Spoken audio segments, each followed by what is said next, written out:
mais c'est l'Éternel seul qui vous sauvera. Et il vous sauvera par Jésus-Christ. Si vous n'êtes pas né d'eau et d'esprit, vous n'êtes pas encore sauvé. Sur la révélation du Saint-Esprit,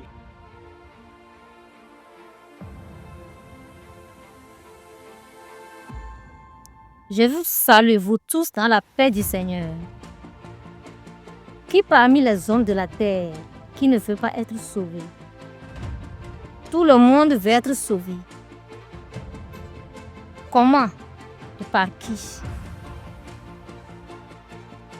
Il y a plusieurs hommes de la terre qui se disent chrétiens, qui vont dans leurs églises, qui donnent leurs dîmes, qui donnent leurs offrandes, qui obéissent à leur pasteur, qui font tout à l'église. Ils ne sont jamais en retard. Ils obéissent à tout ce que leur pasteur leur proposait. Ils font tout. C'est pour être sauvés. D'autre part, il y a des hommes qui ne connaissent même pas Dieu. Ils ne connaissaient même pas Dieu. Mais eux aussi sont là. Eux, ils courent pour chercher uniquement les choses de ce monde. Ils courent pour le travail. Ils courent pour l'entreprise. Ils courent pour gagner de l'argent. Pour sauver leur famille. Ils ont tout à leur possession. Ils ont des voitures. Ils ont des appartements. Ils ont tout ce qu'il faut pour vivre. Croyant que c'est avec ça qu'ils seront sauvés. Il y a aussi un nouveau-né qui veut être sauvé par sa maman. Quand il a faim, il pleure. Et sa maman vient lui donner à téter. L'enfant aussi veut être sauvé. Mais il y a une chose. Dieu qui a créé toute l'humanité, Dieu qui a créé les hommes, a dit sur l'homme, l'homme est pécheur qui va mourir. Il n'y a rien que l'homme va faire pour être sauvé.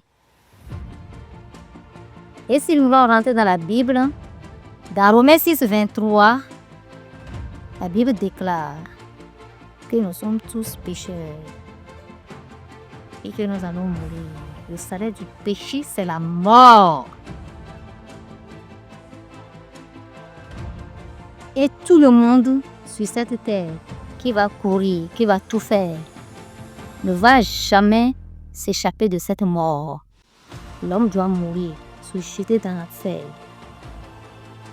Si nous voulons lire dans Romains 5, verset 12, la Bible dit également que par un seul homme, le péché est entré dans le monde.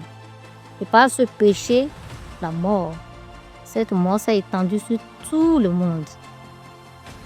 Il n'y a rien que l'homme va faire pour se sauver de cette mort.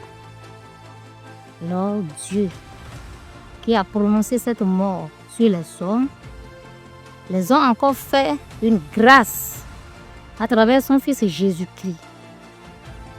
Et par Jésus-Christ, nous pouvons être sauvés. Et comment?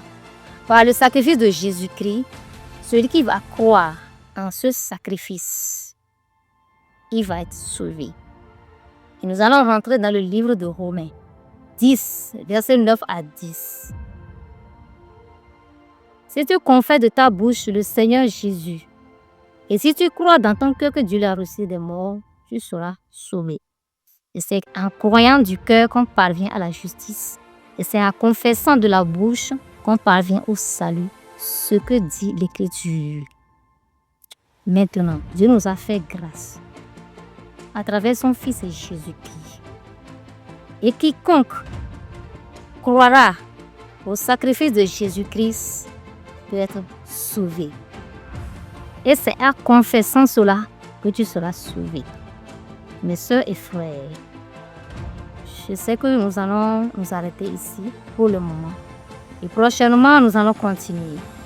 Et nous allons expliquer comment confesser le péché pour être sauvé.